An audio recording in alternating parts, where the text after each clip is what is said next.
नमो तस्स भगवतो अरहतो सम्मा संबुद्धस्स।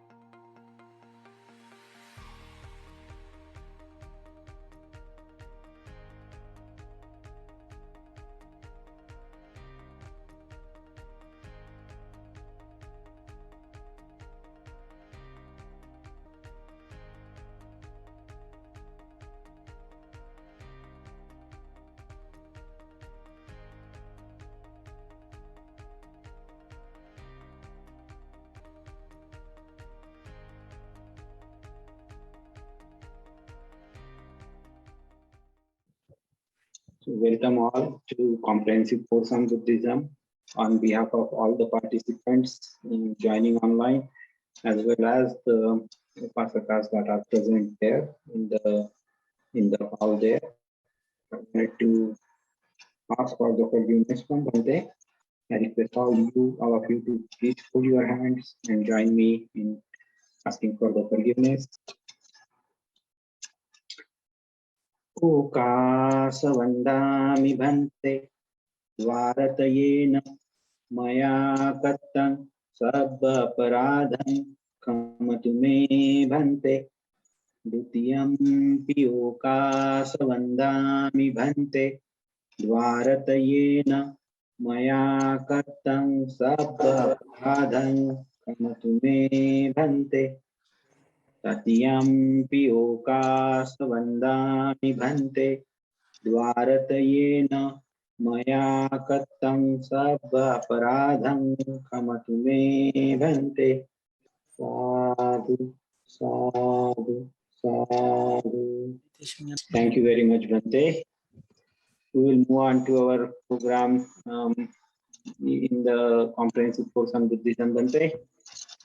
Bhante, the topic we have today is a mind unshaken, the 10 powers of an Arahant. Happy indeed are the Arahants, the field of merit for the world. Ariya Pariyasana Sutta. I don't see Bhante Ananda being there online. So Bhante, is he joining from another location? No, Anand Mand is not in the online today but he left the video. Okay, video recording so today we will play the show video. Yeah. Yes, Bhante. Okay, Bhante.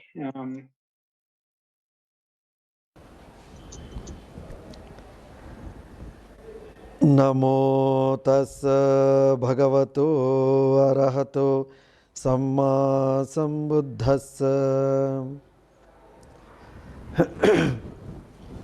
Namo Buddhaya to everybody, those who are here on this wonderful Sunday and those who are online.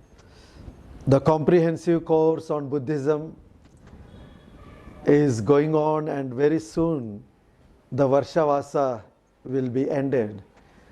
Varshavasa will come to an end on 20th of October with the Pavarana.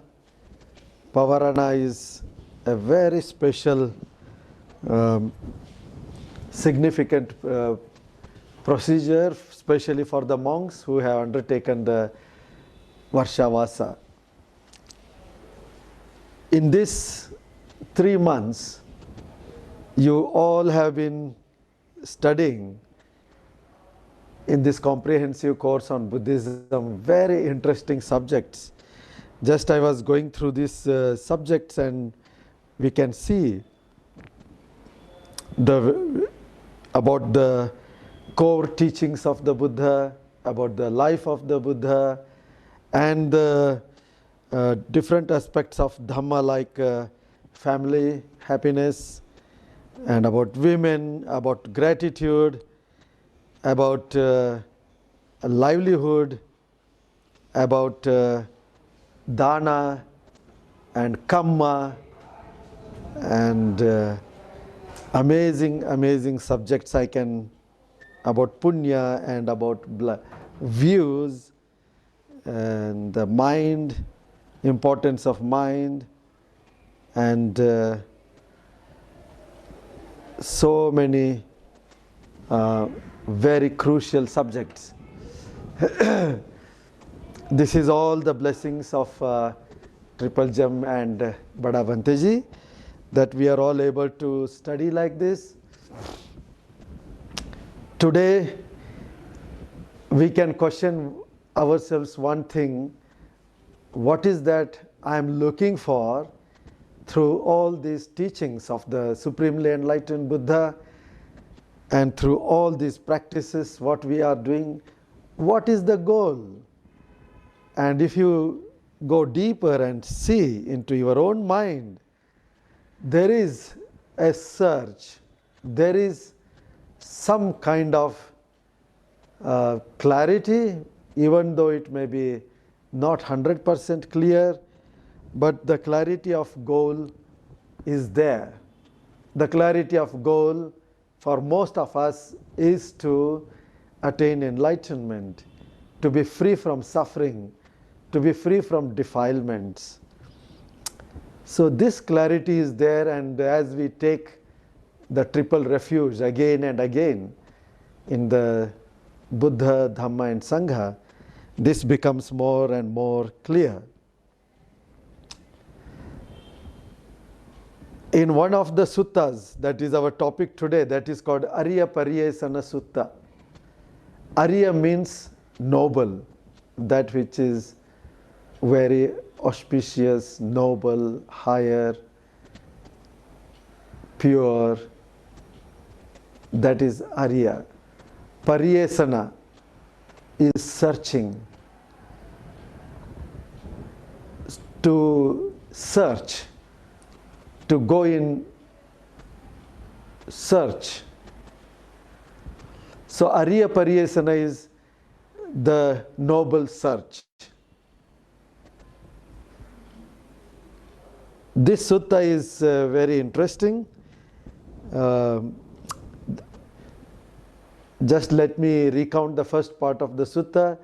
Our Supreme Buddha was living in Jetavana in Savatthi, and at that time a large group of monks went to Ananda Bhante, who was personal assistant of Lord Buddha, and they said, "Oh, Venerable Ananda, it is long time now since we heard Lord Buddha's teachings, so we would like to hear today some teachings of the Buddha." Then Ananda Bhante said, "Oh, in that case, you go to the hermitage of Brahmin Rammaka." Rammaka Brahman's hermitage, it must have been a kind of a vana, a kind of ashram. And Ananda Bhante suggested, today you go there. And these venerable monks said okay, and they left. And that day Lord Buddha went for alms round, and after going alms round, he said, "Ananda, come, let us go to Pubbarama monastery." Pubbarama monastery is the monastery offered by Visakha Mataji in the eastern part of Savatthi. That's why it was called Pubbarama, Purva Rama, eastern monastery. And Ananda Bhante said, "Yes, Lord." And they went to Pubbarama, and there they had the meal, and after the meal they rested. In the afternoon they used to rest in meditation. So when it was getting evening, Lord Buddha said, "Come, Ananda, let us go for bathing." So they go to bathing place in that Pubbarama monastery, and there they bathe, and when it was finished, they dry the clothes, and when it was finished, Then Lord Buddha said, "Come, Ananda, let us." No, Ananda Bhante told to Lord Buddha, he said, "Oh Lord, Brahmin Rammaka's hermitage is not very far. It is just nearby, and out of compassion, please come and visit this place."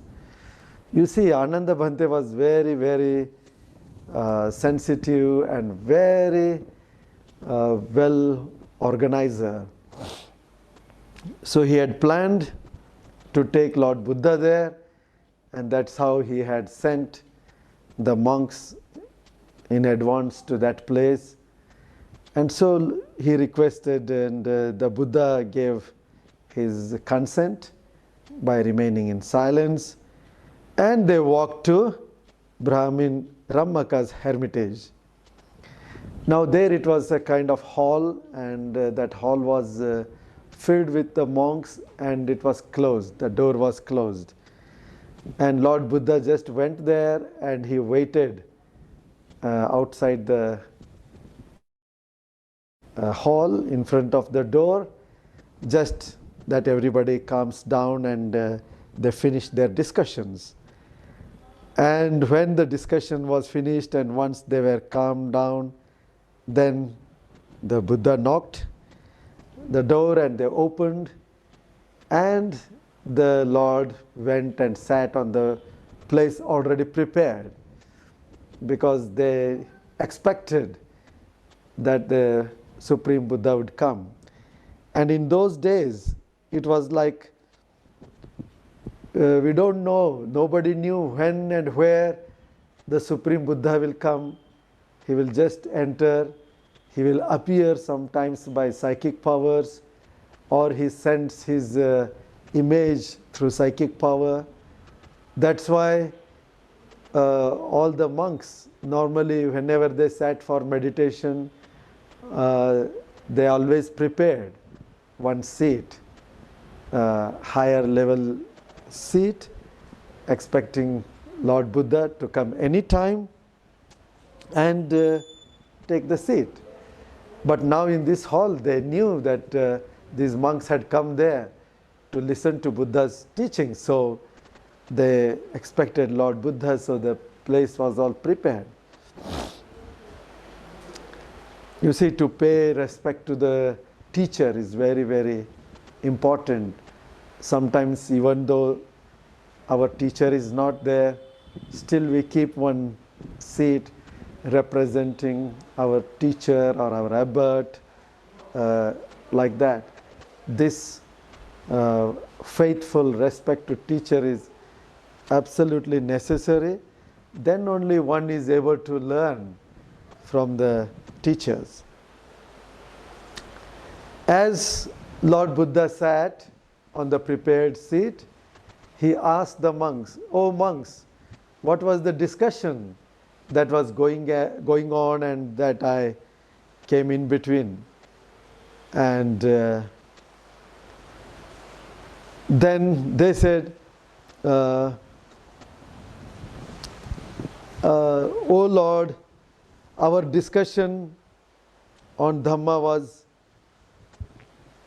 about the Blessed One himself."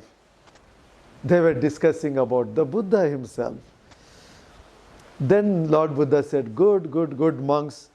It is fitting for such monks who have left everything and went forth depending on the Supremely Enlightened Buddha to discuss about the Dhamma." And he said, "Whenever you all gather, you should do one of the two things. Either you hold discussion on Dhamma or remain silent. No other chit-chatting, gossiping like that." So since they were waiting to hear the Dhamma, and especially about Lord Buddha himself, the Buddha gave a brief account of his life, and this is one of the most beautiful accounts. to the point, relevant to the listening monks.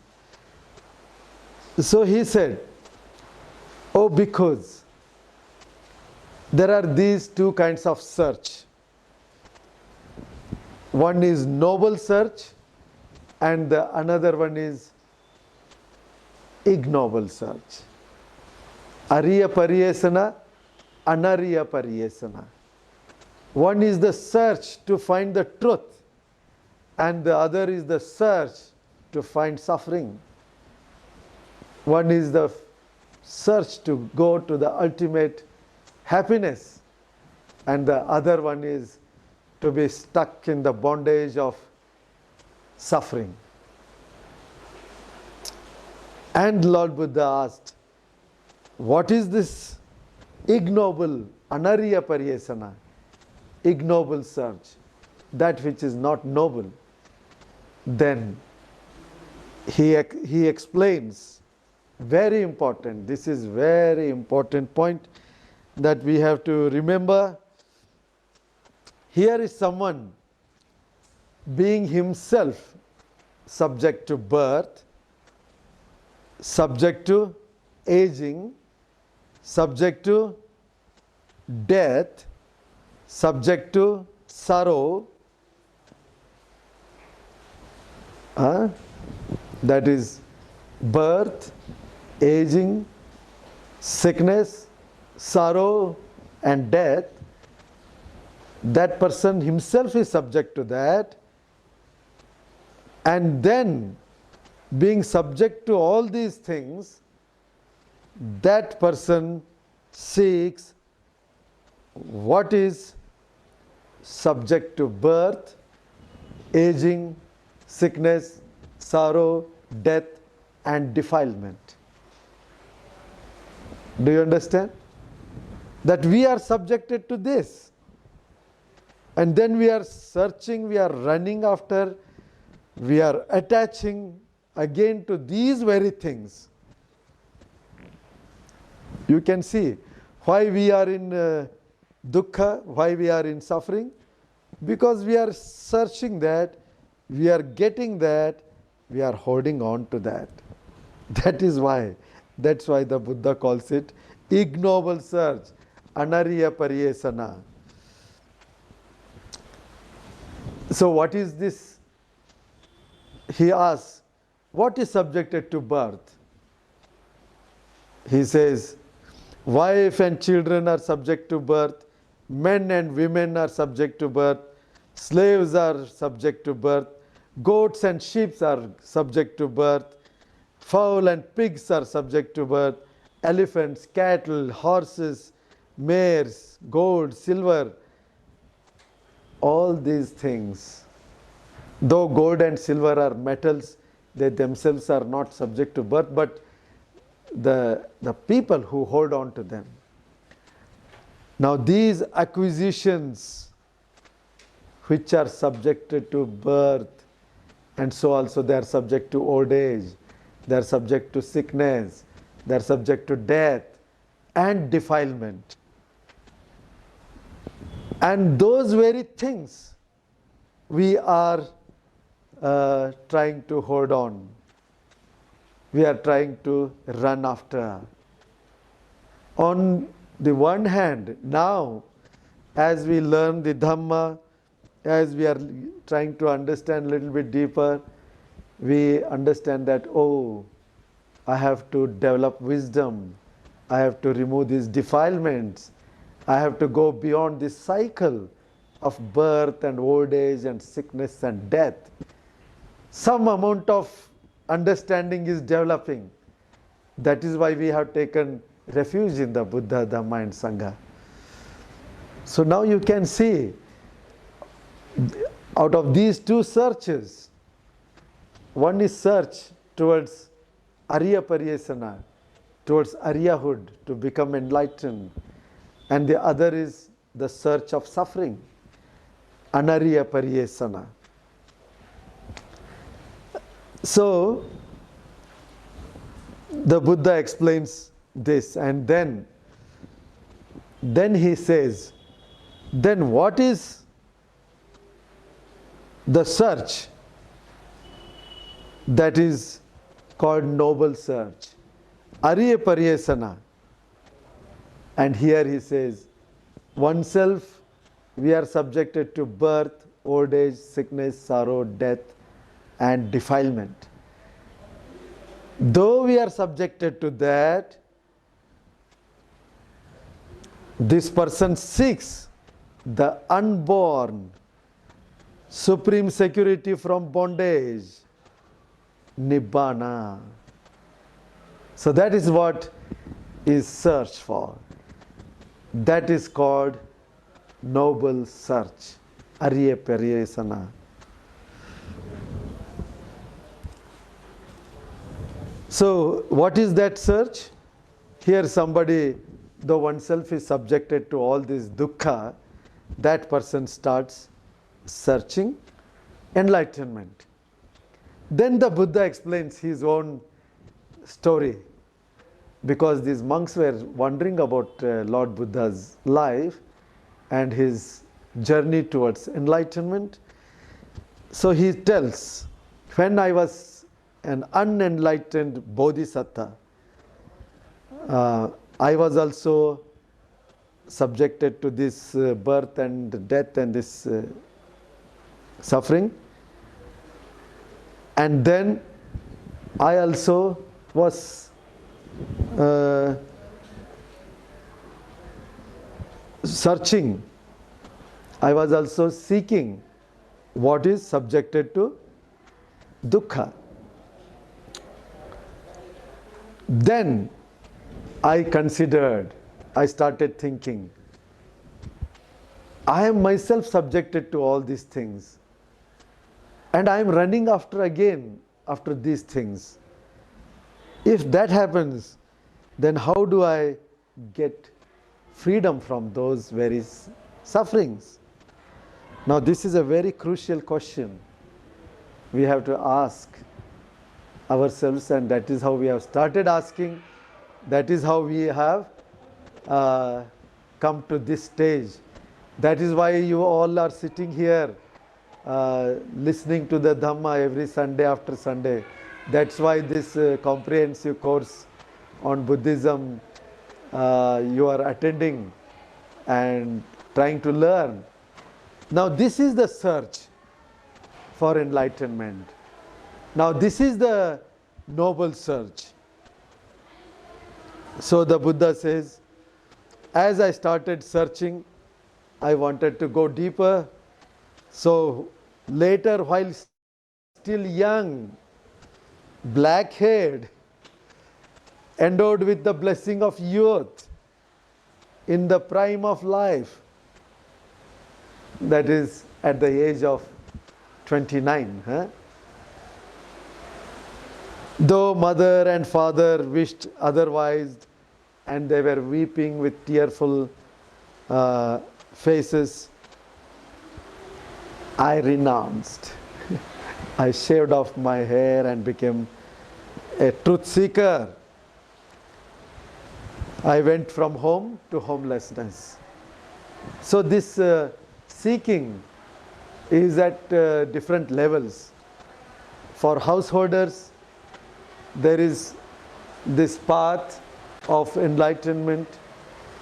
The Buddha gave so many discourses how householders should conduct.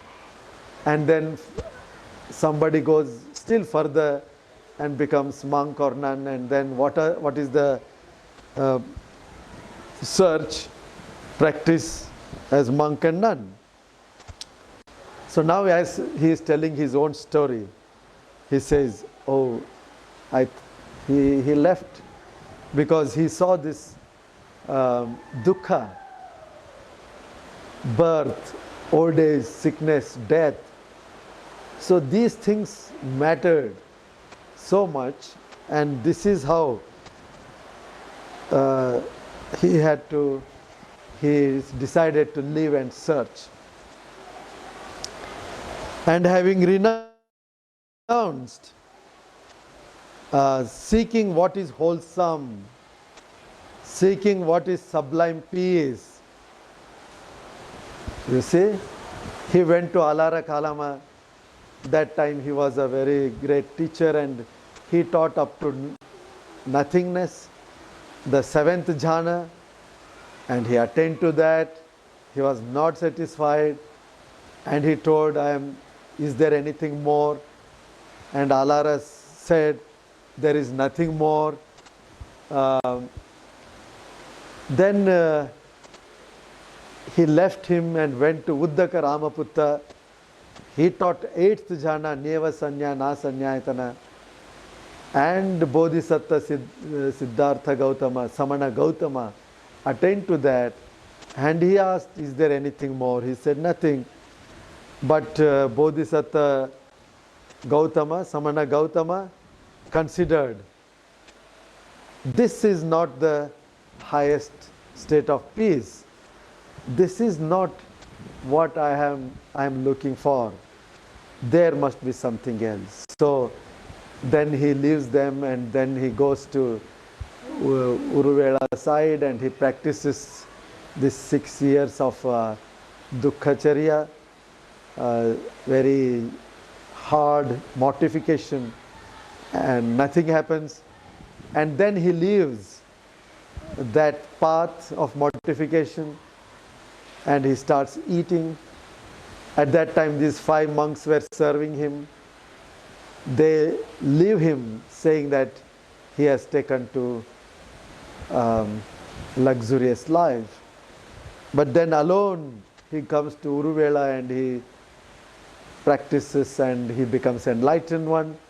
That we have heard in our earlier classes. The story of his enlightenment and how he was transformed from Anariya person to Ariya. He became enlightened Buddha, an Arahant, a great Samyak Sambuddha. So this sutta explains about that in short. In some other suttas we have very detailed explanation about how he practiced this Dukkacharya, different kinds of mortification and all those things, and also about the night of enlightenment. But in this sutta he tells, after this struggle he became enlightened and he attains to Nibbana. And as it is so sublime, so subtle, he feels that it is so subtle, and this law of conditionality, causes and effects, the law of causes and collective effects, Paticca Samuppada, that is very profound. How to teach these people? So at one time he was considering, should I now teach them or should I not teach these people? Then Brahma Sahampati Deva comes to know about Buddha, and as it is the tradition for all Buddhas, until this Brahma Sahampati, somebody makes request, oh please come and teach, that invitation is extended, the Buddhas don't start. So Brahma Sahampati came and he requested Lord Buddha, there are people who after listening little Dhamma, their ignorance will be gone with little dust in their eyes. So that dust has to be removed. So then the Buddha accepts that invitation. This part of description is very beautifully mentioned in the suttas and also in Vinaya Pitaka. If you have time, please refer.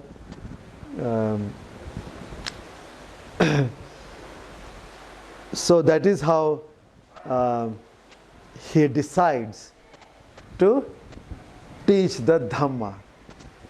Now it is another wonderful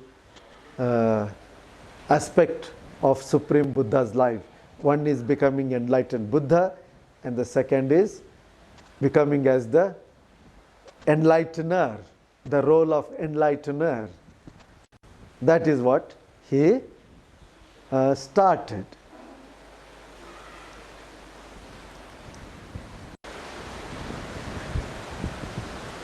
The search for enlightenment brought him to enlightenment.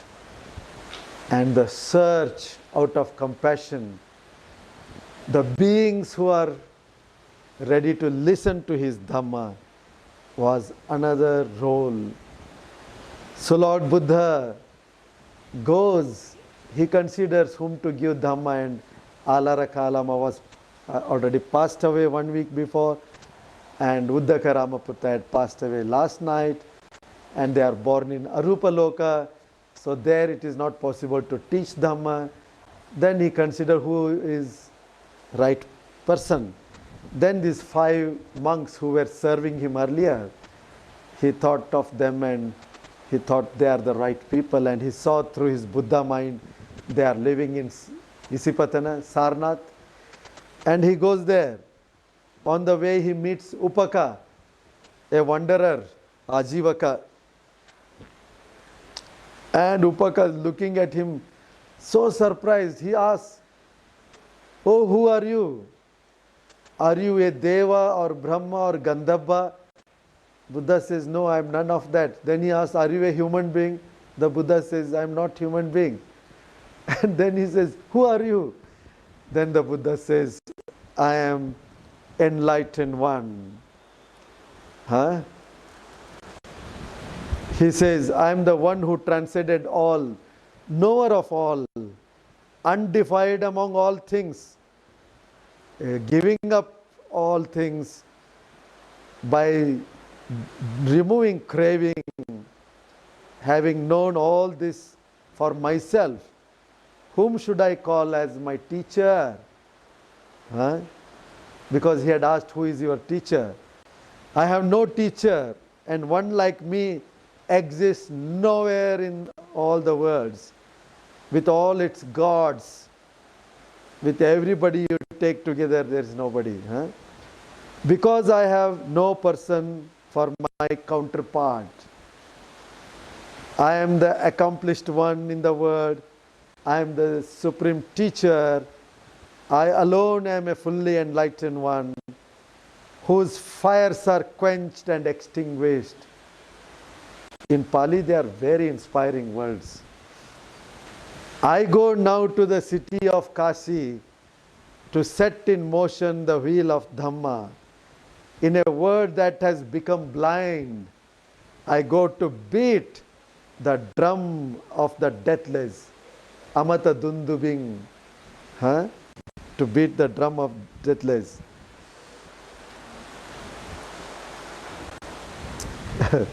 So then Upaka did not understand what he is telling, so he just shook his head and he took a bypass and departed.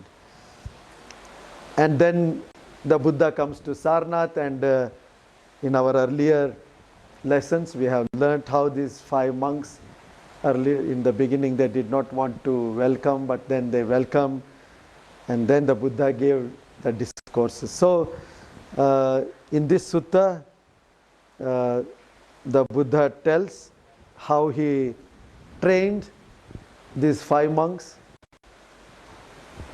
When he is training 2 of them, the other 3 will go for Pindapata and bring food and they share.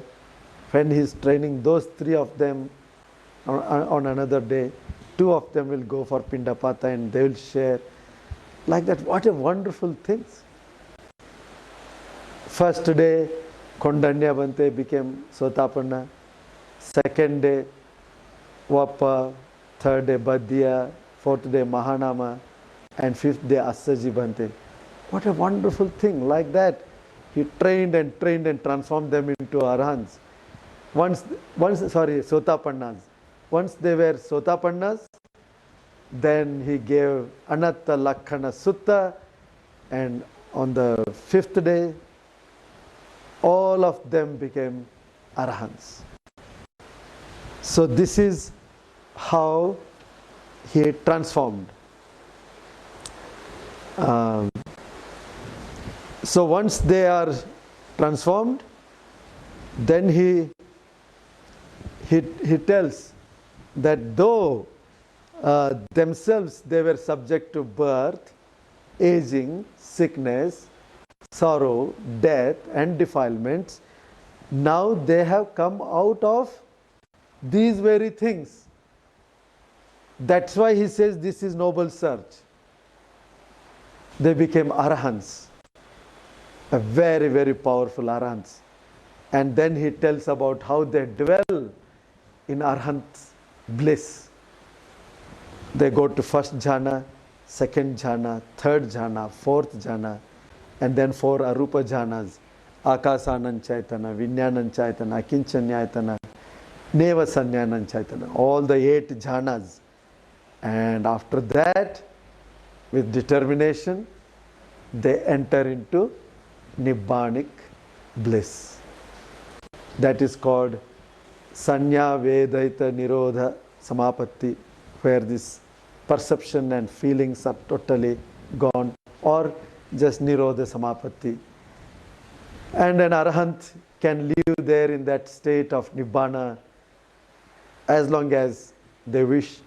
They make predetermination. I will remain there for 5 minutes, 10 minutes, 1 hour, 2 hours, 1 day, 2 days, up to 7 days they can remain in that state. And then they come out. Once they had fixed that timing, they emerge from that supreme state and then come back, and then they start breathing, and then they start moving and speaking, all these things. So that itself is a very, very interesting process. So the Buddha says, now this is Ariya Pariyesana, to search and experience Nibbana, to become an Arahant. Another one is going round and round and round, that is round of dukkha. So that is Anariya Pariyesana. So with Ariya Pariyesana, what will you become? You will become an Arahant. And this Arahant is endowed with 10 powers. And what are these 10 powers? They are very, very amazing powers.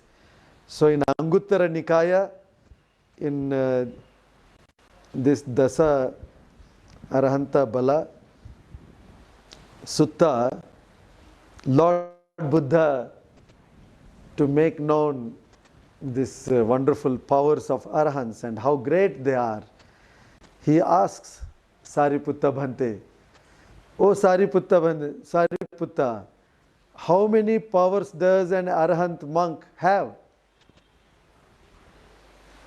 possessing which he claims that he has attained the destruction of the taints, the cankers, asavas, defilements?"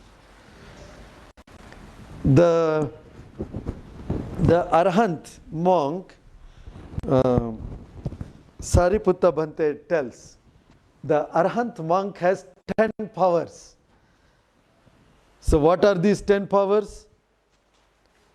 Oh Bhagwan, one of the powers is that an Arahant monk, he sees all formations, all sankharas. Here sankhara means all conditioned things. Material things are all conditioned. The whole universe is conditioned.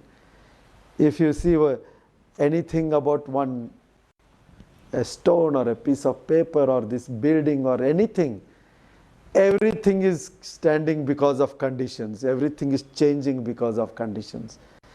If we go into physics and chemistry, then we know the atomic particles, how they are changing and conditioning. Material world is conditioned. Mental world, chitta chetasikas, they are also conditioned.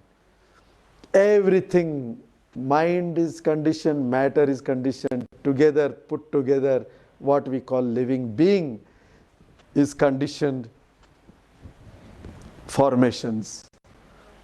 These are all conditioned things. And as being, we form kammas. So even kamma formations are conditioned. Out of that kamma comes result. what results come, that is also conditioned.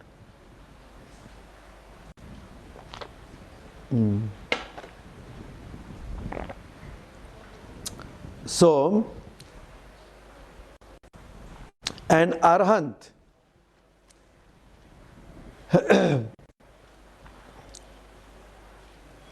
sees them correctly with wisdom as impermanent.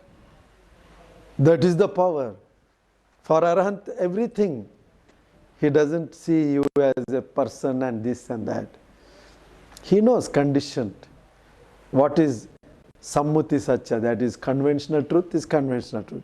What is ultimate truth? That an arahant is all the time aware. That is first power.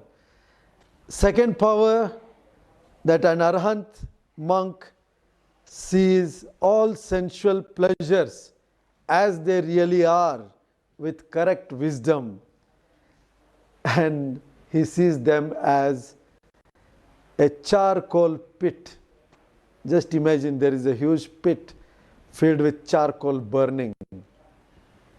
So all these sensual pleasures, ultimately some are pleasant, some are unpleasant, some are pleasant, they turn into unpleasant, pleasant, unpleasant, or whatever, all these things, our likes and dislikes, which create greed.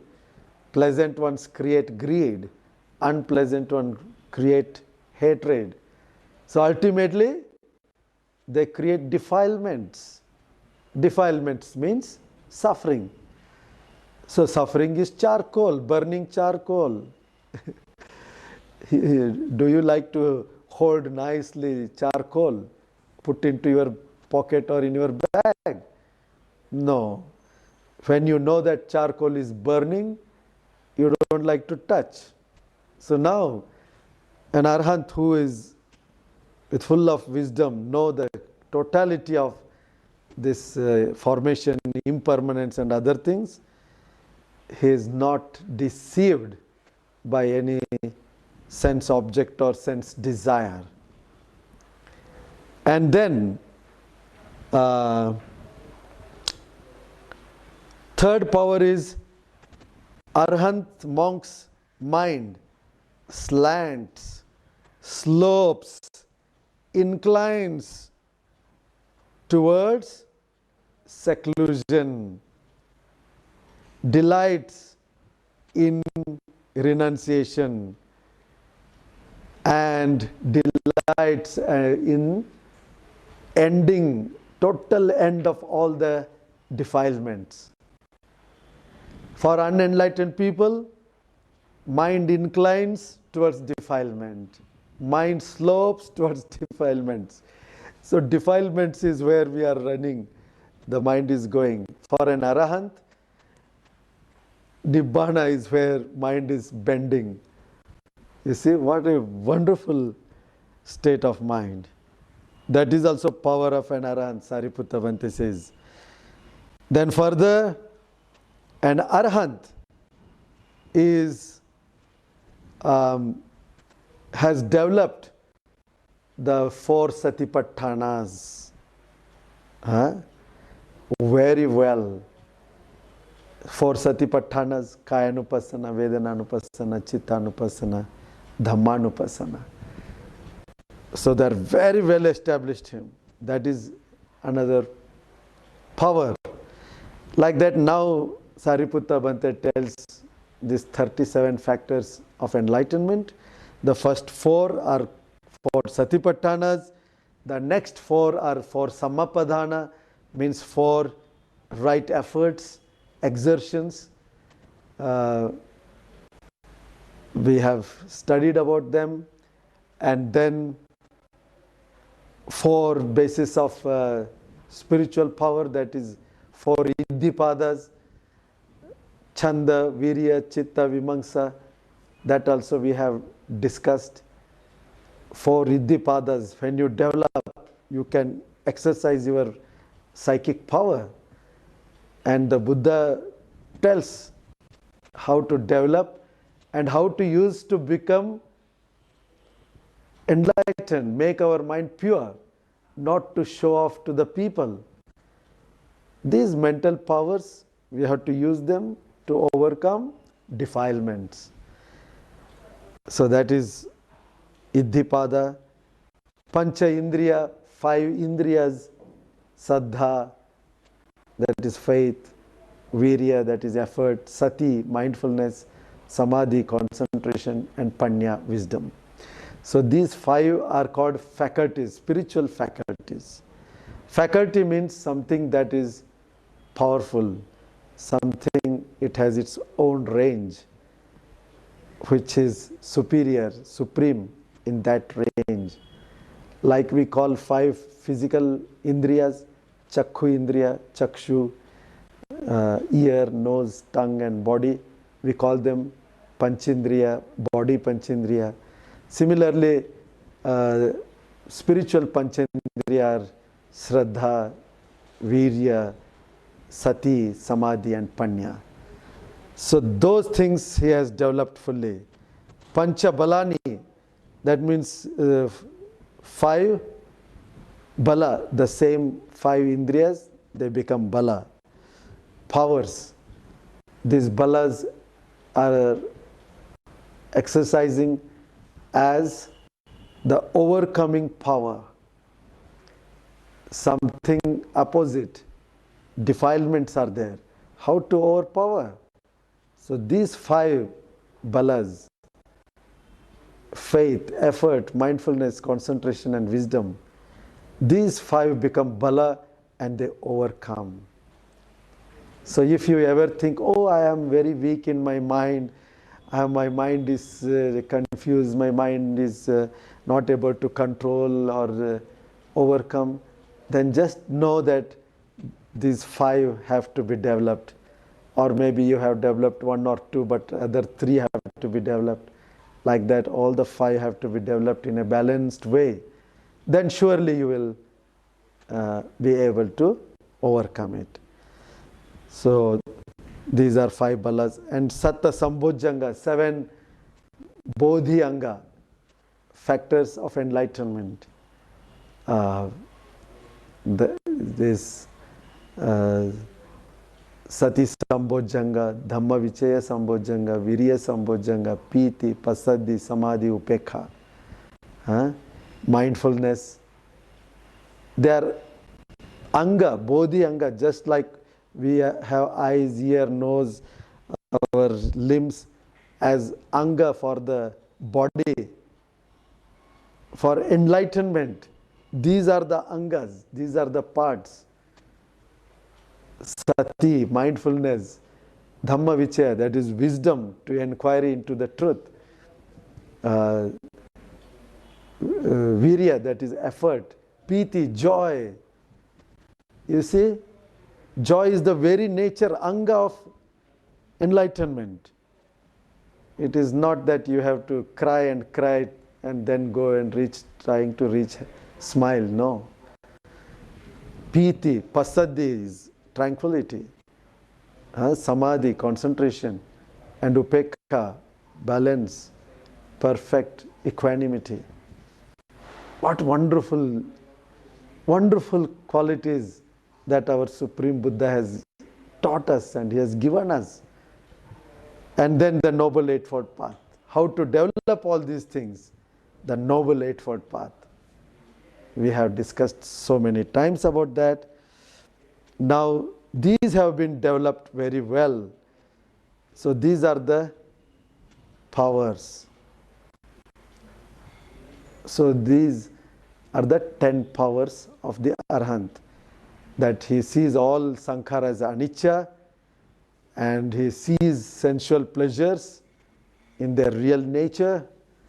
He sees his mind is inclined towards seclusion, towards enlightenment, and he is established for Satipatthana, for Sammapadana, for Iddhipada, Pancha Indriya, Pancha Bala, Satta Sambhojjanga, and Noble Eightfold Path. So these are the 10 powers of an Arahant. So this is what is Arya Pariyesana. In this Arya Pariyesana we have seen how step by step Lord Buddha brings to this enlightenment and the state of enlightenment, and after becoming an Arahant, how one experiences Nibbanic bliss. Nibbana, anytime, so fast, they are so skillful. They are in Nibbanic bliss, many moments in between. Not that they have to sit for long time only. So they experience, why not? That is why the one after attaining to this highest level, experiencing that is the job. So that is called Kilesa Parinibbana. That is one who is an enlightened, one who experiences Nibbana, removing all Kilesa defilements, but still the body is there. Next is Khanda Parinibbana. When Arahant dies, all the Pancha Khanda are also finished. Then only Nibbana. So this has to be experienced, not a matter to be debated. So this is our topic today. The noble search, wonderful search, and we are already doing that search. Let us understand correctly as householders how you have to do the search, as monastic how we have to do the search. Let us rededicate ourselves with more determination, more honesty, more faith, so that we keep progressing. And just like now we are teaching you and you are listening and you are supporting, it is supporting to each other. The monks and monastics, they support with this Dhamma to the lay people, and the lay people support with material needs for existence. What a wonderful harmony. So beautiful, harmonious, and that harmony itself is again practice path. So we are blessed with this practice path. My dears, let us not miss in this life. We ourselves are subject to old age, sickness and sorrow and defilements. Let us be free from the bondage of these defilements. Let us develop wisdom and compassion more and more. May the blessings of Buddha, Dhamma, Sangha be with you. May the blessings of Bada Bhante Ji, Kasapa Bhante, and all the Sangha here be with all of you. May you enjoy very good health, peace of mind and happiness. Keep growing on this path, the Arya path, searching the Arya goal, Arya Pariyesana. May you all find as soon as possible that blessed goal of Nibbana. Sadhu, sadhu, sadhu. What a wonderful discourse that Bhante gives. And we are so grateful for his compassion that although he was not able to make it, he recorded the session for us. We are really grateful to Bhante and his Dhammodhama today. Thank you very much, Bhante.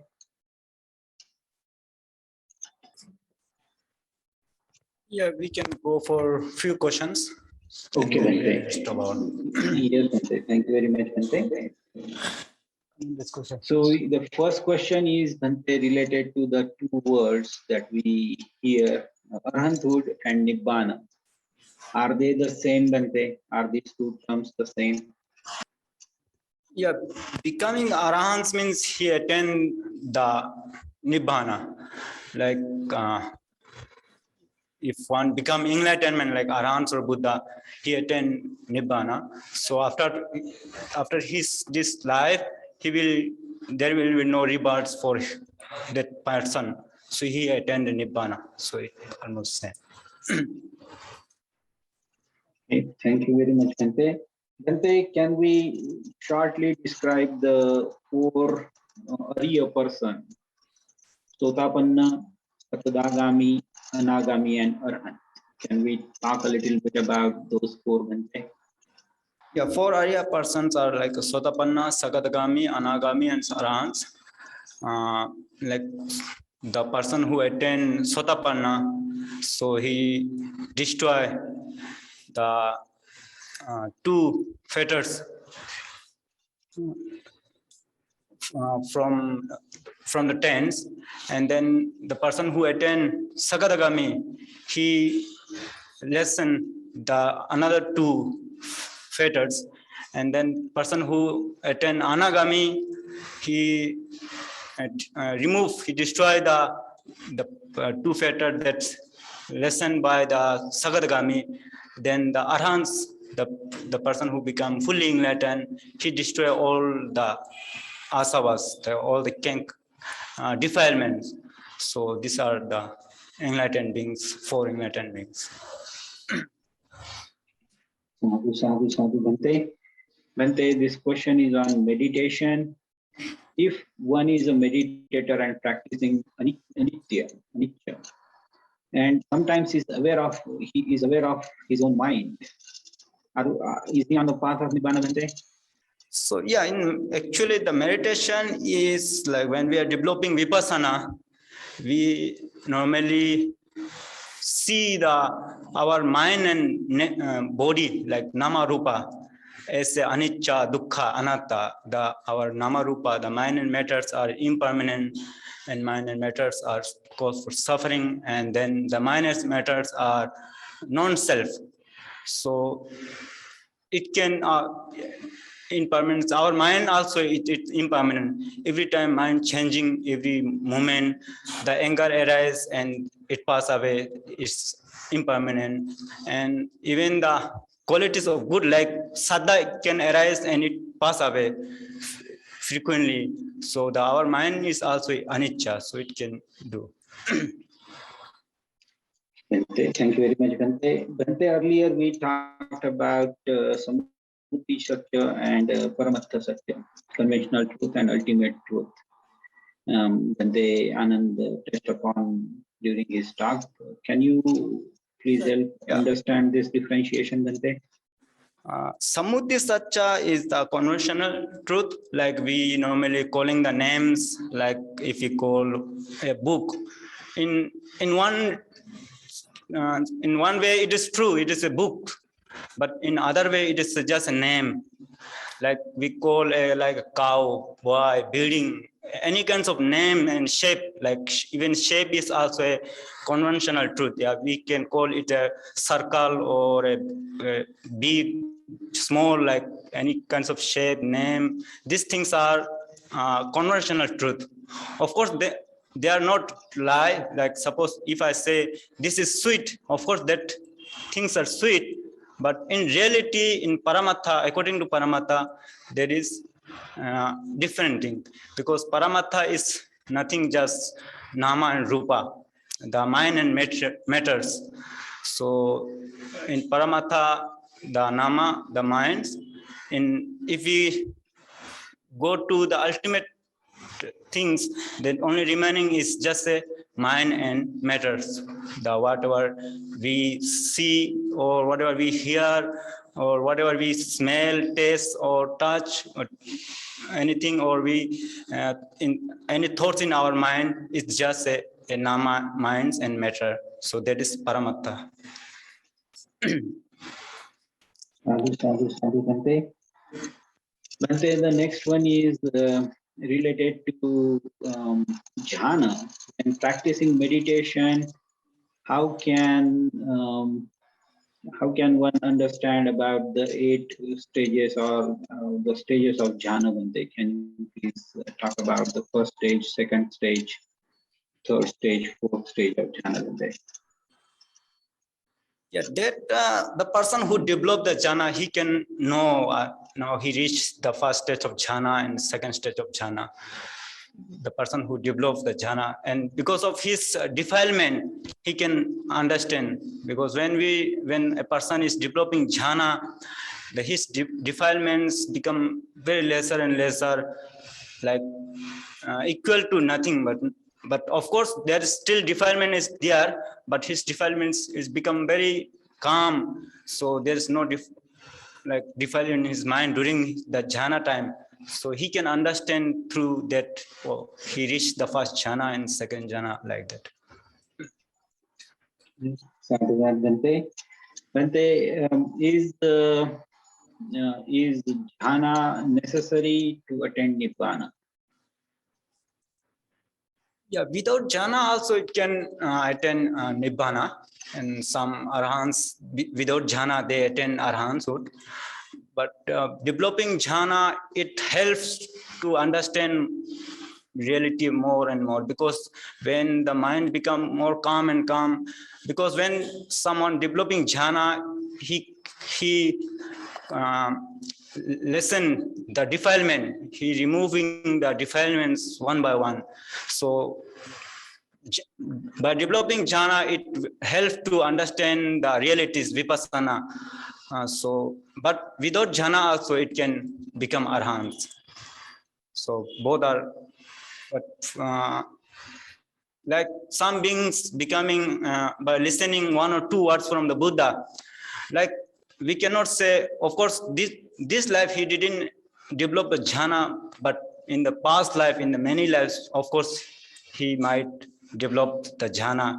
Therefore, he understand very quickly this time after hearing a few words also from the Buddha.